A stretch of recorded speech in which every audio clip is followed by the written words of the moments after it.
I am the greatest. I said that even before I knew I was. That wasn't arrogance, that was prophecy. Today's episode isn't just about boxing. It's about conviction, sacrifice, and the courage to stand alone. Because no athlete in history paid a higher price for his beliefs, and no athlete changed the world more by refusing to bend than Muhammad Ali.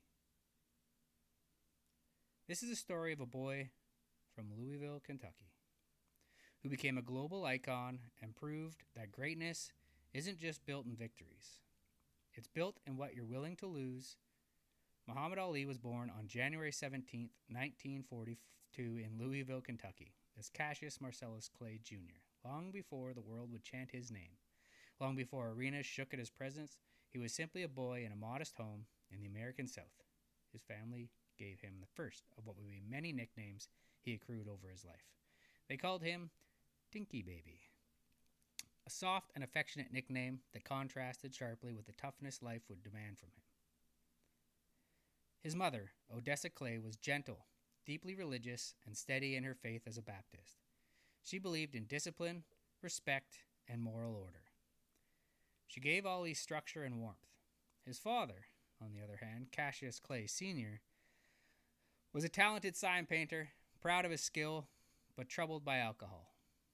When he drank, his temper flared, and the household often felt unstable. Ali later reflected on those early years and admitted that fear was not an occasional presence in his childhood. It was something that constantly lingered in the background. School presented another challenge. Ali struggled academically and was later found to have dyslexia. Reading did not come easily to him, and many teachers underestimated his intelligence. At one point, graduation seemed uncertain. It took the personal intervention of a school principal who believed in Ali, told the teachers in a meeting that he would not allow young Cassius to fail, and committed to helping him complete his requirements and earn his diploma. That experience left an imprint. Ali learned early that people might not see your potential, and sometimes you have to create proof of it yourself. The moment that changed his life happened when he was just 12 years old. His bicycle was stolen outside a store in Louisville. Furious and humiliated, young Cassius marched to a police officer to report the theft and declared that he wanted to whoop whoever had taken it. That officer was Joe Martin, a policeman who also happened to run a boxing gym in the basement of a community center. Instead of dismissing the angry boy, Martin handed him a boxing sign-up form. He told Cassius that if he wanted to fight someone, he'd better learn how first. Martin even offered to train him for free. That basement gym became the birthplace of discipline in Ali's life. From that day forward, Ali trained with obsession. He ran the streets before dawn. He practiced footwork until it became second nature. He shadowboxed in front of mirrors, studying his own movement. What separated him from other boys was not raw strength, but relentless repetition. He began to understand that greatness is not an accident. It is built in habits. By the time he was a teenager, Ali had already developed a style that was unusual for heavyweights. He moved lightly, almost playfully, darting in and out rather than planting his feet. He talked constantly, predicting victories and rhyming insults. That confidence would later be called arrogance. But even then it was something deeper. It was belief. As an amateur boxer, Clay won 6 Kentucky Golden Gloves titles, 2 Chicago Golden Glove titles, 2 National Golden Glove titles, 2 Amateur Athletic Union national titles, and the U.S. Olympic trials. His amateur record, before he turned pro, was 100 wins and only 8 losses. That is a shitload of fights. 108 fights before he even turned pro. That is wild. In 1960, at just 18 years old, Ali qualified for the Olympic Games in Rome. There was just one problem. He was terrified of flying. His fear was so intense that he reportedly wore a parachute on the plane ride overseas. Good luck trying to get away with that on a commercial flight nowadays. They would have your ass on the no-fly list pretty damn quick. That detail is more than a story, though it reveals something essential about him. courage does not mean the absence of fear. Courage means boarding that plane anyway. When Ali arrived in Rome, he didn't enter quietly. He proclaimed himself the greatest amateur boxer in the world and dubbed himself the King of the Olympics. His non-stop confidence earned him yet another nickname from reporters, the Louisville Lip. They weren't sure whether to laugh at him or admire him, but he did not stop talking. Then he stepped into the ring. Ali dazzled opponents with speed and reflexes rarely seen in the light heavyweight division. He jabbed sharply, moved effortlessly, and outclassed fighters who had expected an easy path.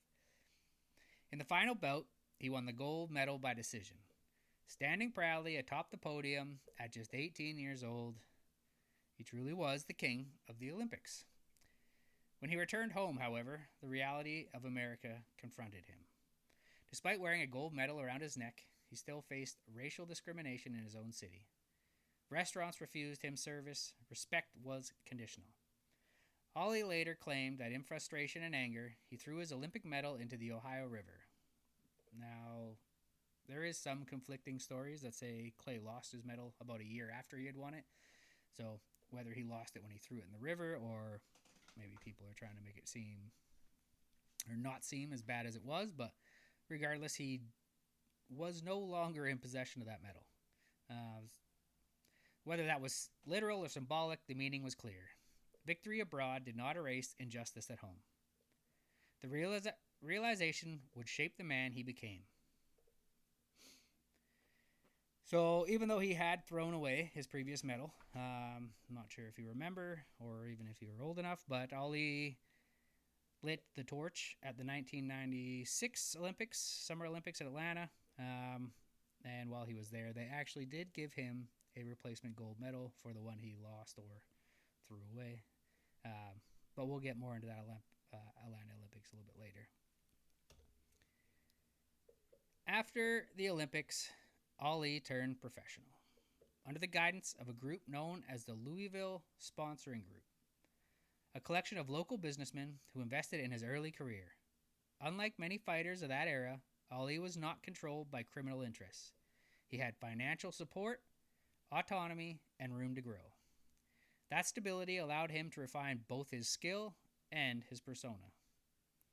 He studied and learned his trash-talking persona from the flamboyant professional wrestler Gorgeous George.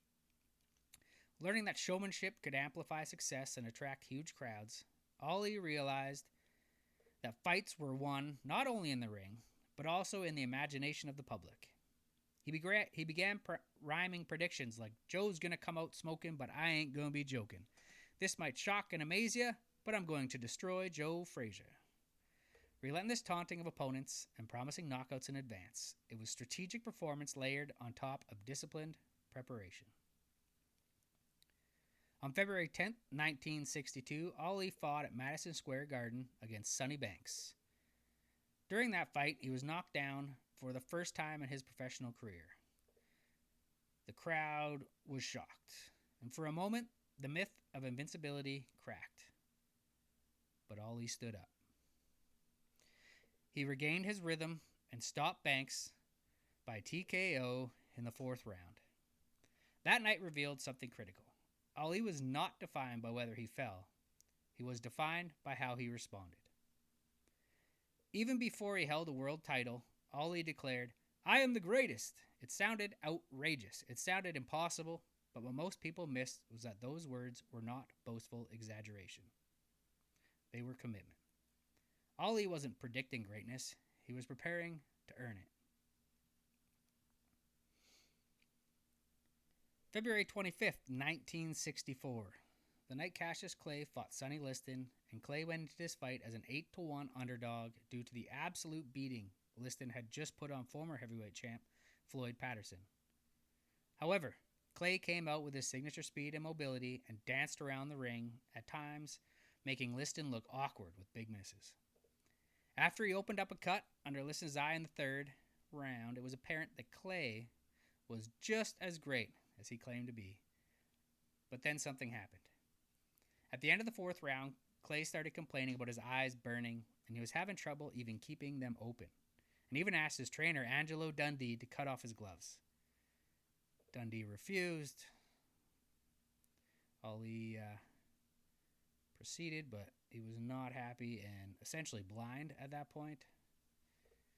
There is speculation that the ointment used to seal Liston's cut had made its way onto his gloves, intentionally or unintentionally, who knows, and was blinding Clay. Eventually, by the 6th round, sweat and tears had flushed his eyes, and Clay could see enough to get back to the whooping he had been giving Liston, and at the start of the 7th round, Liston was unable to continue, and Clay was declared the winner by TKO. He became the heavyweight champion of the world. But what happened the very next morning would change his life far more than any punch ever could. On February 26, 1964, less than 24 hours after shocking the boxing world, Ali announced publicly that he was a member of the Nation of Islam. Now, before his proclamation, there was tons of pictures of him with Martin Luther King, who was also Malcolm X, who was also a member of the Nation of Islam. So it wasn't necessarily the best kept secret, but he himself had not publicly come out between hanging with Malcolm X and the leader at the time of the Nation of Islam. Everyone kind of figured that was his religious belief, but eventually he came out, obviously, and made it clear. He declared that he would no longer answer to the name Cassius Clay. That name, he said, was a slave name. It had been passed down through generations during a time when his ancestors had no choice in what they were called. For a brief period, he referred to himself as Cassius X, the X symbolizing the unknown African name lost through slavery. Soon after, Nation of Islam leader Elijah Muhammad gave him a new name, Muhammad Ali.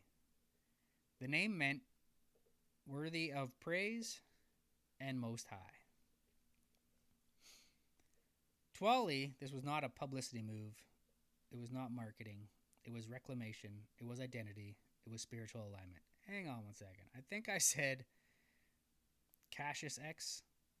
He was referring to himself as Muhammad X. Sorry, not Cassius X. At the point where he decided to change his name before he was given Muhammad Ali. To much of America, however, sorry to sidetrack it there. To much of America, however, it was rebellion. Broadcasters refused to call him Muhammad Ali. Sports writers continued to print Cassius Clay in headlines, sometimes placing his chosen name in quotation marks as if it were imaginary. Opponents mocked him openly. Promoters hesitated. The heavyweight champion of the world had suddenly become controversial. But Ali did not bend. He understood something most people did not. Fame is fragile. Identity must not be. In the months following his name change, Ali traveled to Africa, including a significant trip to Ghana in 1964. While in Ghana, he was not treated as an agitator or an extremist. He was embraced as a symbol of pride. Crowds welcomed him as a son returning home. That experience deepened his sense that his life was about more than boxing. He began to see himself not only as an athlete, but as a voice. Still, boxing demanded attention. A rematch with Sonny Liston was scheduled for May 25th, 1965 in Lewiston, Maine. The location was pretty unusual. It was a small hockey rink, maybe 1,500 people, I think, that it would hold. So it was a small hockey rink rather than a major arena, but the fight would become one of the most debated in history. Just over 2 minutes into the first round, Ali landed a short, sharp right hand. Liston fell to the canvas. He remained there as confusion filled the ring. The referee struggled to regain control. Ali stood over Liston, shouting, "Get up and fight, sucker!" The image of Ali, towering above the fallen champion, became one of the most iconic photographs in sports history. I'm sure you've all seen this picture of Muhammad Ali, where he's standing. Obviously, the guy's lying on the ground. He's kind of giving him a look like, unbelievable, get up. And that's what it's from. The punch was later called the Phantom Punch. Some had questioned whether it was powerful enough to cause a knockout. Rumors of a fix circulated. The FBI even reviewed aspects of the fight due to Liston's alleged connections to organized crime. No conclusive evidence ever proved wrongdoing, so eventually all was forgotten. They both moved on. Ali, however, did not concern himself with conspiracy theories. In his mind, he had won, and in boxing, the official record is what remains. By 1966, another battle loomed, one outside the ropes. The Vietnam War was escalating, and Ali received his draft notice. As heavyweight champion, he could have pursued deferments quietly. He could have complied without protest. Many expected him to do same as Joe Frazier, I believe. Yeah, Joe Frazier or Patterson. One of them was the champ at the time, enlisted, went off and served his duty, and then came back. That's not Ali's way of doing it. So instead, Ali refused induction into the U.S. military. He declared himself a conscientious objector, citing religious beliefs and opposition to the war. His explanation was direct and unapologetic. "I ain't got no quarrel with them Viet Cong," he said. "No Viet Cong ever called me the N-word with a hard R." You know which one I'm talking about. Those words reverberated across America. They were not carefully polished. They were not softened for approval. They were raw, and they were personal. Ali's stance was deeply unpopular. Public opinion at the time heavily favored the war effort. Political leaders condemned him. Commentators labeled him unpatriotic. Some fans who once cheered him now booed him. In February 1967, the World Boxing Association stripped Ali of his heavyweight title. State athletic commissions revoked his license to fight. On April 28, 1967, he formally refused induction into the armed forces. And on June 20th, 1967, he was convicted of draft evasion in federal court. He was fined $10,000 and sentenced to 5 years in prison. Although he remained free while appealing the conviction, the practical effect was immediate. Muhammad Ali was banned from boxing at the age of 25. When Muhammad Ali was stripped of his heavyweight title in 1967, many believed his story had reached its inevitable peak. To the public, the belt symbolized greatness. When it was taken away, critics assumed greatness had been taken away with it. But what they misunderstood was this: Ali's greatness had never depended on leather and gold. It depended on conviction. The exile that followed was not loud. It was not dramatic in the way a championship fight is dramatic. It was quiet, uncertain, and heavy. For 3.5 years, there were no weigh-ins, no television lights, and no roar of a crowd when he entered a room. There was no bell to punctuate rounds, and no opponent standing across from him. There was only silence. For a man whose identity had been shaped by motion, by rhythm, by performance, that silence was suffocating. In December 1969, Ali even took on a role in a Broadway play titled Buck White, portraying a militant black activist. The show lasted only 5 nights. It was another example of Ali attempting to navigate life without the ring, searching for purpose in unfamiliar arenas. However, there was also tension within the Nation of Islam. As financial difficulties deepened, Ali publicly stated that he would return to boxing to pay his debts. This comment conflicted with certain teachings emphasizing faith that Allah would provide. As a result, he was temporarily suspended from the nation. For perhaps the first time in his adult life, Ali stood nearly alone, without a title, without a license, and without the institutional support that had once guided him. Ali woke up in the mornings without a fight to obsess over. He no longer structured his day around sparring sessions, roadwork miles, and strategic film study. The discipline that he had once driven toward a clear objective now felt suspended in midair. It is one thing to lose a fight. It is another thing entirely to lose the arena in which you fight. Despite the ban, Ali did not allow his body to drift into softness. He trained relentlessly, even without a contract waiting for him. He ran long distances in Chicago's cold mornings, often before the city fully stirred. He shadowboxed in empty gyms, working combinations against invisible opponents. He drilled footwork patterns across wooden floors worn smooth by decades of fighters before him. There was no payday attached to this work. There was no guarantee that he would ever be licensed again. He trained because he understood something elemental. Discipline is not dependent on applause. It is dependent on identity. During these years, he traveled across the country speaking at universities. Students expected theatrics, but many encountered something deeper. They heard a man who spoke about faith, race, morality, and responsibility with unusual clarity. He defended his refusal to fight in Vietnam, not with anger alone, but with conviction. "I would rather die than betray my beliefs," he said more than once. The words were not dramatic flourishes. They were statements of consequence. He knew prison had been a real possibility.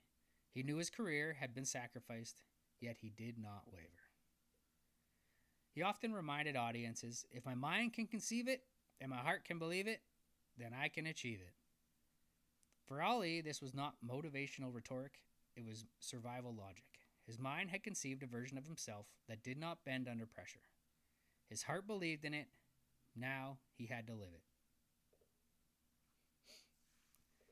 Time, however, does not pause for principle. As the months stretched into years, Ali could feel subtle changes in his body. His reflexes were not as immediate as they once had been. Excuse me. The effortless bounce in his legs required more effort.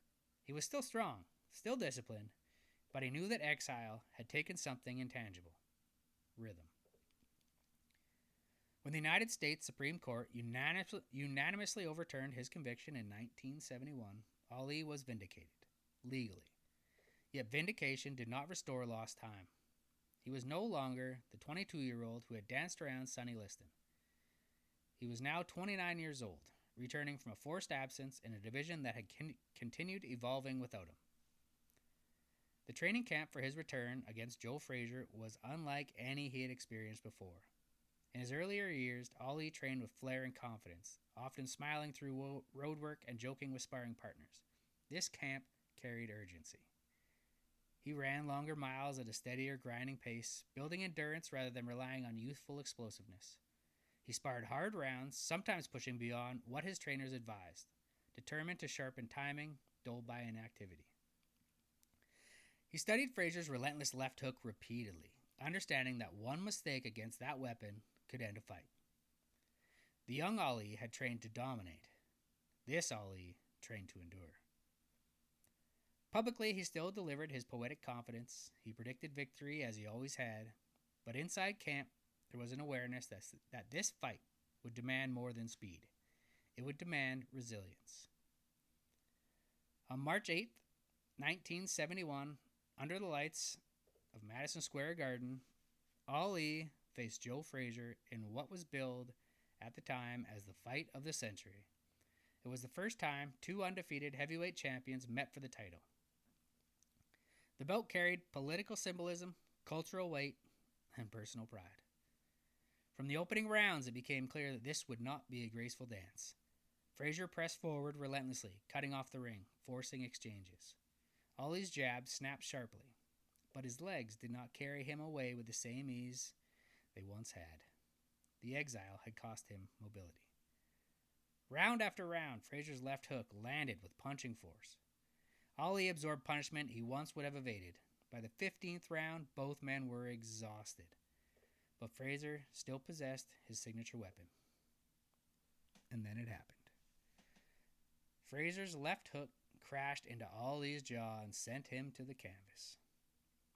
The sound in Madison Square Garden exploded. It was a defining image, the once untouchable champion lying on his back. But once again, Ali rose. He gathered himself and stood. Even knowing the decision would likely go against him, when the judges awarded Frazier the unanimous decision, Ali had suffered his first professional defeat. Later, reflecting on that loss, he said, "Only a man who knows what it is like to be defeated can reach down to the bottom of his soul and come up with the extra ounce of power it takes to win when the match is even." I mean, look. I think losing any time's tough. But after such a long delay, props to him for even getting in there against the champ. You know, some people might have taken some fights before that. Who knows? Just hops right in there.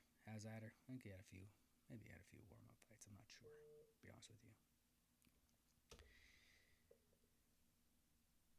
When Muhammad Ali defeated Joe Frazier by unanimous decision in their 1974 rematch, he did more than avenge a loss. He proved that he could evolve. The young Ali had been a dancer, a magician of reflexes, a heavyweight who moved like a welterweight.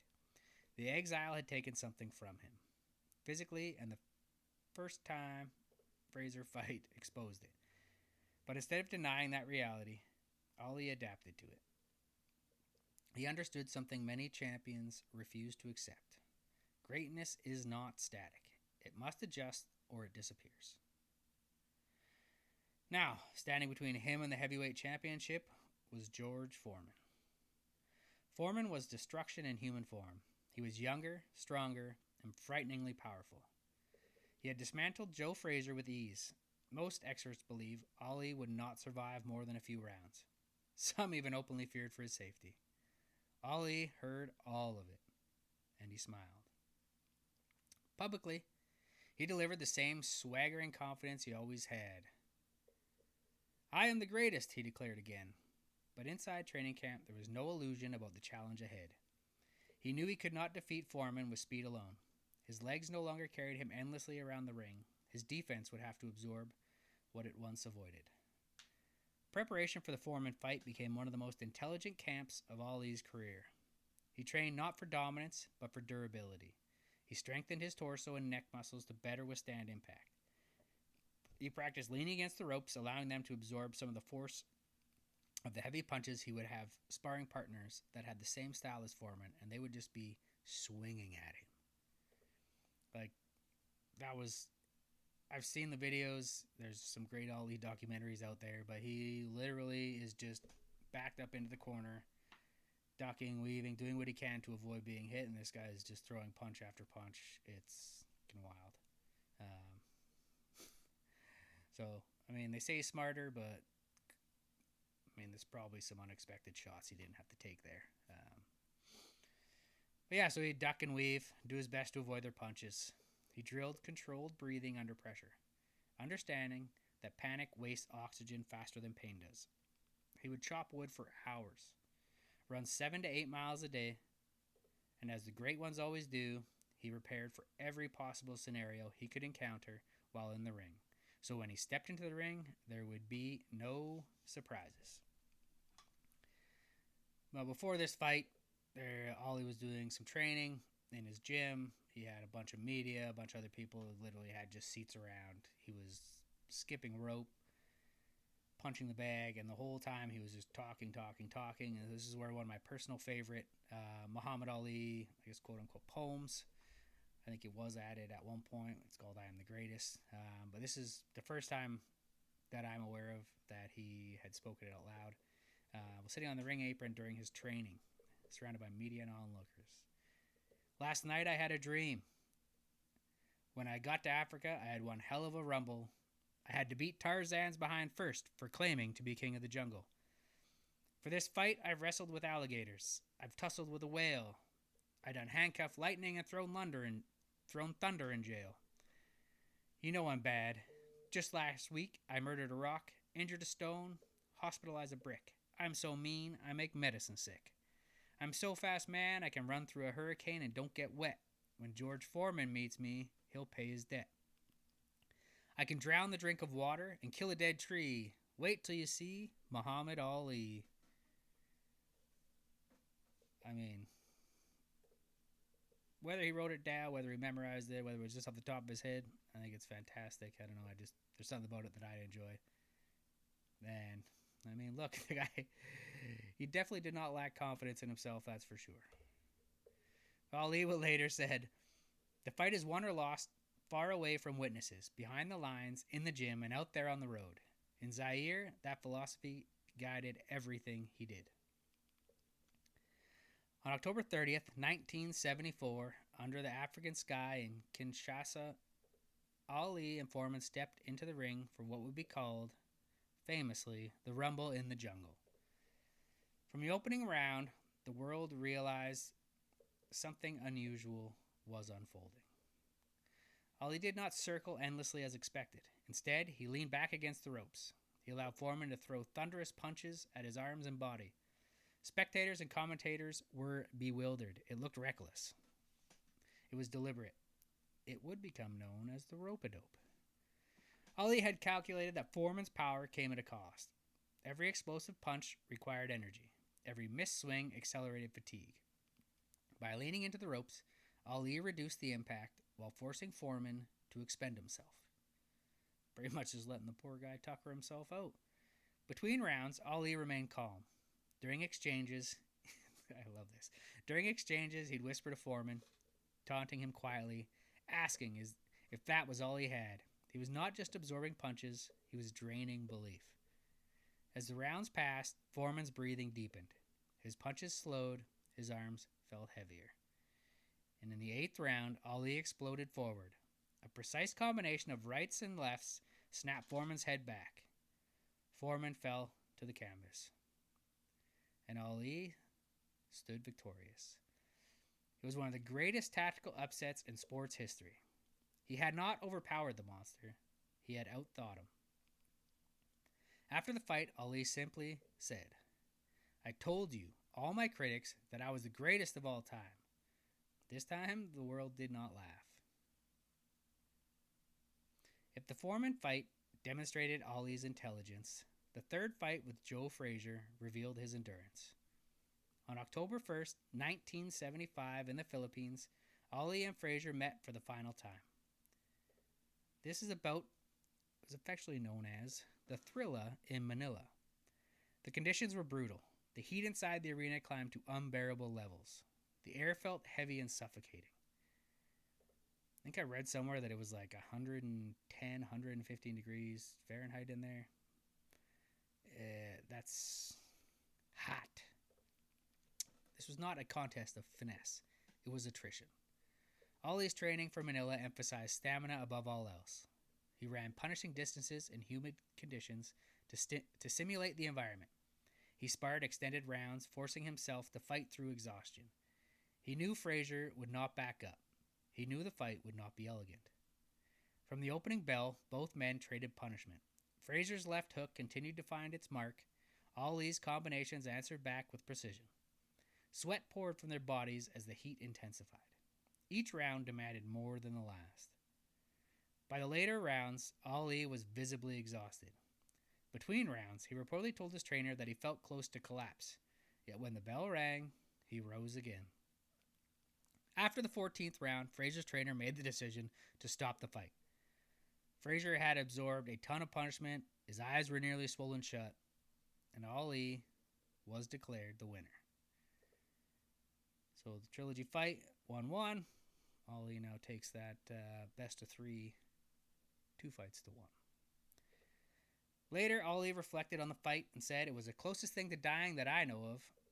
It was not exaggeration. It was an admission of how much he had demanded from himself." This was also when Ali first spoke about retirement.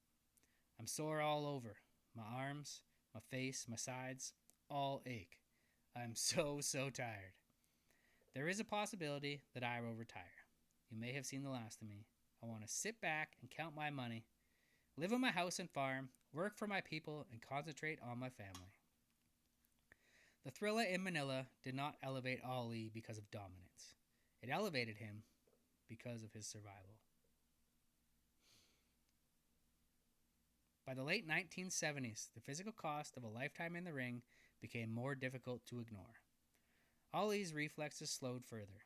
His speech sometimes lagged and slurred. The subtle tremors that would later define his diagnosis began quietly. Yet still, he continued.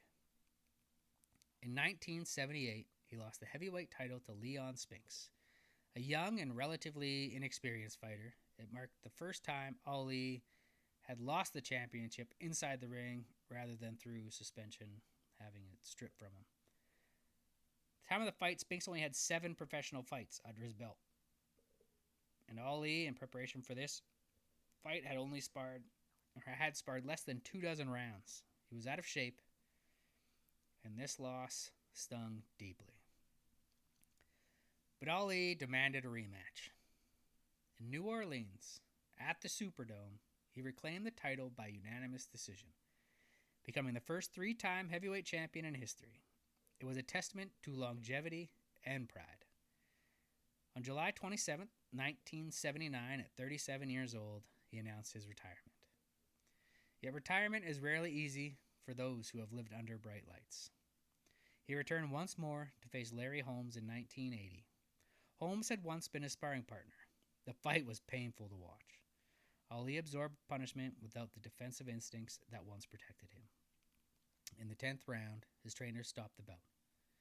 This was the only fight in his career that he had ever lost by stoppage. And it was mercy. A final fight followed in the Bahamas, ending in a 10-round decision and another loss by the former champ. This time, there was no talk of a comeback. Ali acknowledged what his body had already told him. He was finished fighting.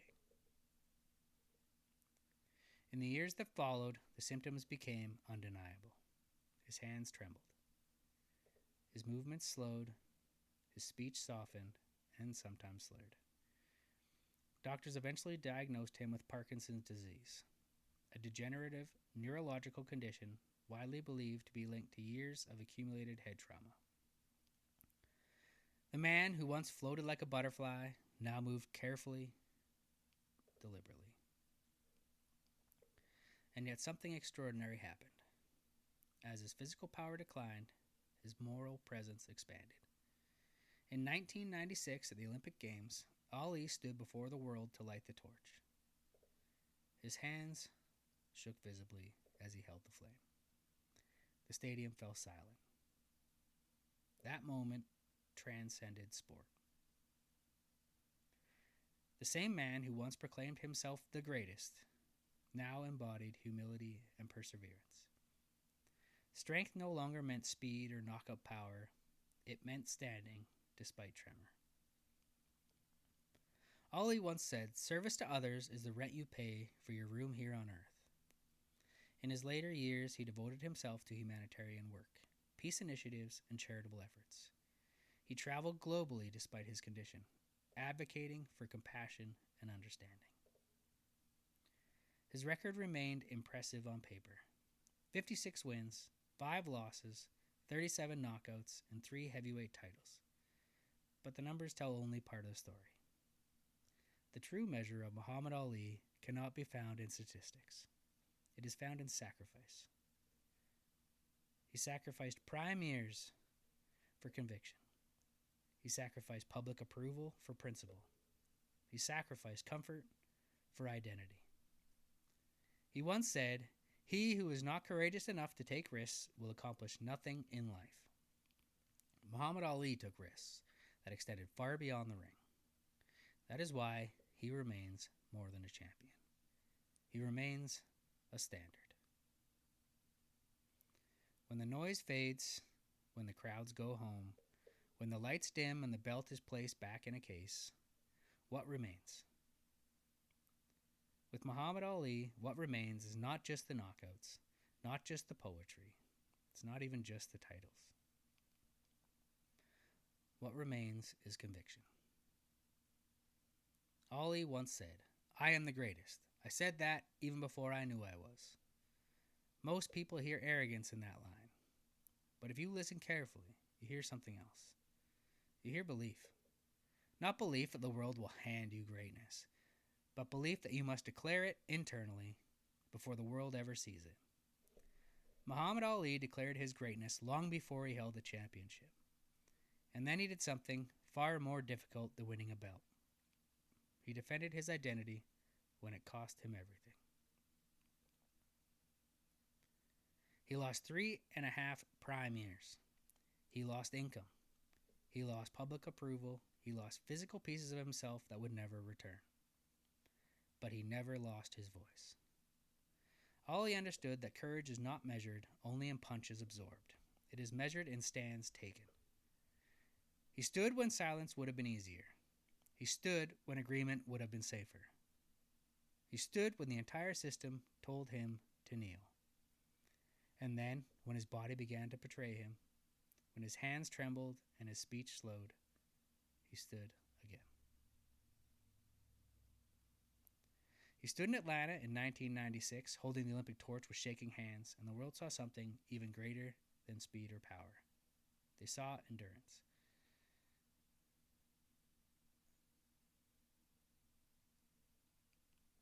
Muhammad Ali was a 3-time heavyweight champion.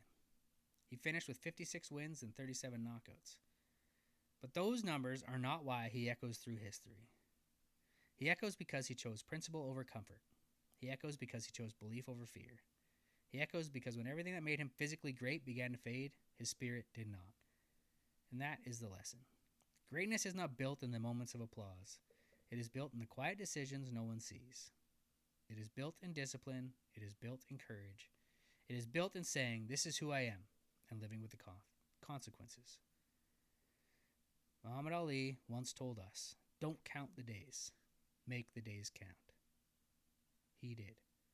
Every one of them. And that is why Muhammad Ali is not just remembered.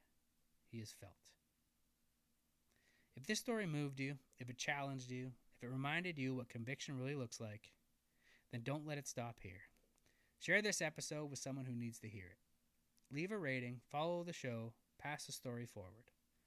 Because greatness like this isn't meant to sit in silence. It's meant to echo. And if you believe, like Ali believed, that greatness is built in habits, in discipline, and standing firm when it costs you, then you're already part of this community. This is the discipline of greatness. Thank you for listening. We'll see you next Thursday with a new episode of the Discipline of Greatness Sports Podcast.